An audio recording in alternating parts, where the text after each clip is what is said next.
Hey guys, welcome to Relegated. Welcome to another video. And Barcelona won, Espanyol nil. And well, first let me start by saying that I feel like, talking about this game, I'm not going to talk much about Espanyol in today's game. I don't think it's the right thing. Like, if any Espanyol fans are here upon this video, happen to follow this video, I'm not gonna lie, I'm not gonna say that I'm happy to see Espanyol go to Segunda, because it's not that at all. It's not that I want them to be in Segunda División because I hate Espanyol or something.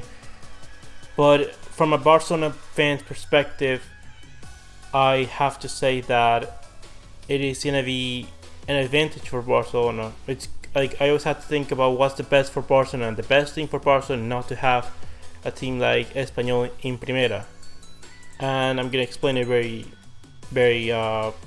soon and very briefly, and that is that always that Espanyol faces Barcelona, it's always a very difficult game, or has the potential to be a very tough game, like today.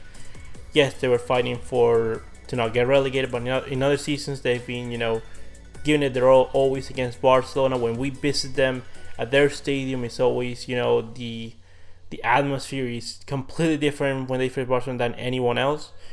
And pretty much Real Madrid, it's always like a given 6 points for Real Madrid against Espanyol every season. So, it's gonna be an advantage for us, like having to deal with a team that basically faces no opposition against Real Madrid, and that against Barcelona always play their hair out. I'm sorry, but it's an advantage for us, and I don't want to face you. If I could prevent facing you ever again, that would be the best. But like I said, I'm a bit sorry for the Espanyol fans. I think that they do have a squad that they've played very poorly, but their squad is actually has a lot of players that are very decent, like so Raúl de Tomás, who today was fantastic, Marroca, Didac Villa, Calero. They have a really good goalkeeper in Diego Lopez. But again, they're gonna get relegated. If I have to make a presumption, they're not gonna last in Segunda for much longer. I would be surprised if within 1 or 2 seasons they're not back to Primera División. And that's pretty much all I'm gonna say about Espanyol today. The players definitely that are probably gonna leave Espanyol are De Tomás and Marroca, because they are Primera División quality players, even maybe Europa League players if you really needed them. But let's talk about the game. But without further ado, we'll start with lineups. Barcelona to go with Marc Andrés ter Stegen in net, Nelson Semedo right back, Piqué, Lenglet and Jordi Alba in defense. A midfield of Sergio Berto, Busquets and Ivan Rakitic. As number 10 we had Lionel Messi, and up top we had Luis Suarez and Antoine Griezmann. While Espanyol up to go with Diego Lopez in net, Victor Gomez, Bernardo, Cabrera, Calero and Didac Villa in defense. A 4 of Mbarba, Roca, David Lopez and Paul Lozano in midfield, and up top Raúl de Tomás. And alright, let's talk what was this game. First, let me say the best player of this game was Clement Lenglet for Barcelona.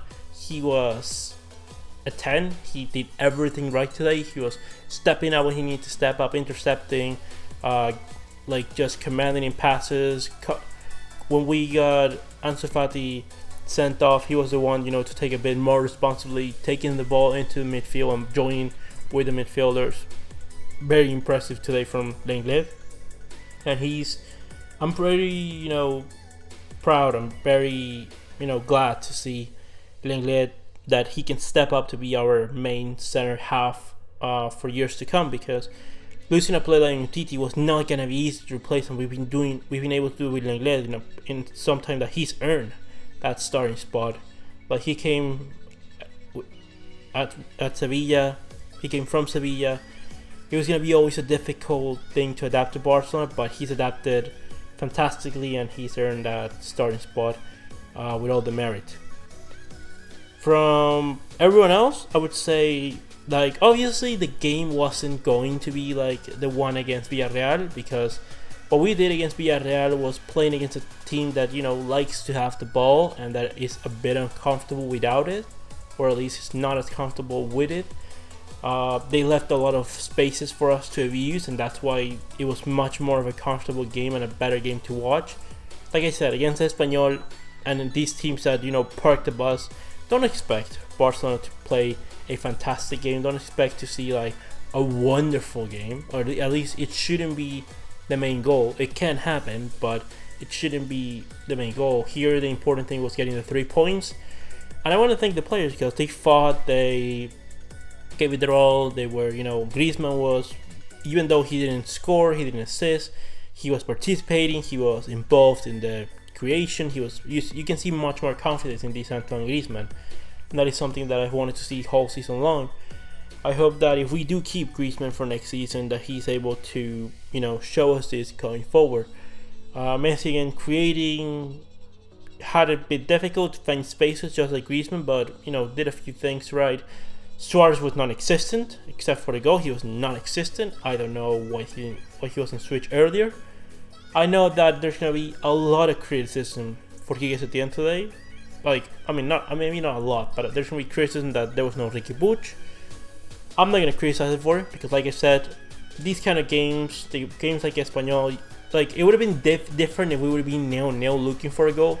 But when we scored that goal and we go 1-0 up, I agree. Maybe bringing in Ricky Butch is not the right moment. It's not the right opportunity, because we don't need to create more. We obviously had the mindset of keeping the ball. I believe we were like 3 or 4 minutes just with the possession, just, you know, keeping it safe, because with 10 against 10, if they do dare to go up high of the pitch and try to press us, we would have probably annihilated them, and that would have been the game.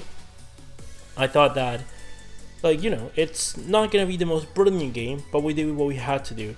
I don't think that Suarez is fit enough to play, you know, as a starter, or at least to play more than 60 minutes per game. I just think that he needs to, you know, get back to full fitness, because we do need Suarez for the Champions League, and if we do not have the best Suarez, we are going to end up having the same problem that we have every season. That is that by the latter stages of the season, Suarez is not fully fit, and he's lost, you know, that extra step that makes him one of the best forwards in the world.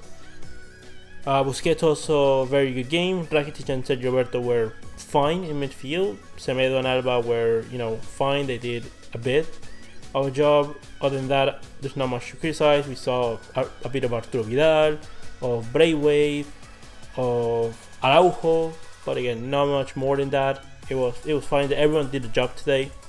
And now let's talk about the expulsion. I was seeing in Twitter some people that I follow and basically saying, like, you know, screw VAR, like VAR screwed us over again.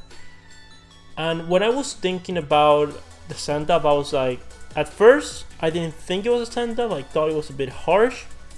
When I saw it on repeat, I was like, yep, they're gonna check this at VAR. Seeing how things have been going, they're gonna check this at VAR. And to be honest, if I was the one at VAR, I would have probably sent Ansu Fati off. He went on a rash. He was careless. That is a very dangerous tackle. But I would have been like, okay, they've sent him off, but how many of those plays have I seen this season where players have not been sent off for doing things like that? And would you know that Paul Lozano, maybe a minute later, did the exact same thing, but with actually a more dangerous thing, which was with Piqué, with his feet right in the ground. Like, while Ansu Fati did it with both legs flying, and it would have been different because you would have just received the impact. He probably wouldn't have, like, if Paul Lozano went with more force, he could have broke Piqué's leg. And I'm not kidding. With that amount of force and pressure, the physics tell you that would have broke Piqué's leg. It wasn't the case. I don't think that it's going to have much repercussions. It didn't seem like Piqué was having any problems like after that. But both players rightly sent off. This is what I mean. Like, if you're gonna follow the rule book, which you should follow the rule book, no one gets exempt from that. If you're gonna follow it, to 100% of the rules, you have to do that for everyone. If you're gonna follow it 80% of the time, you have to do that for everyone, because that's VAR is not here at fault. And I don't like. I know that a lot of you guys that are Barcelona fans think that like Madrid are winning the league title because of VAR. No, they're not.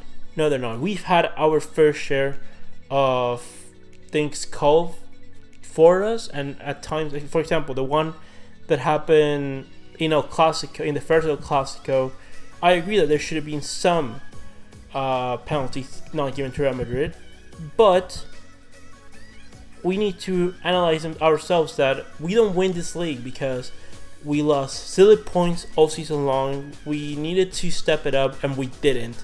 We played horrible football, and it's the majority of the fault is for the board, then for the players, and then for just circumstances out of our reach. We need to analyze this situation to look what we did wrong, so we're able to be better going forward.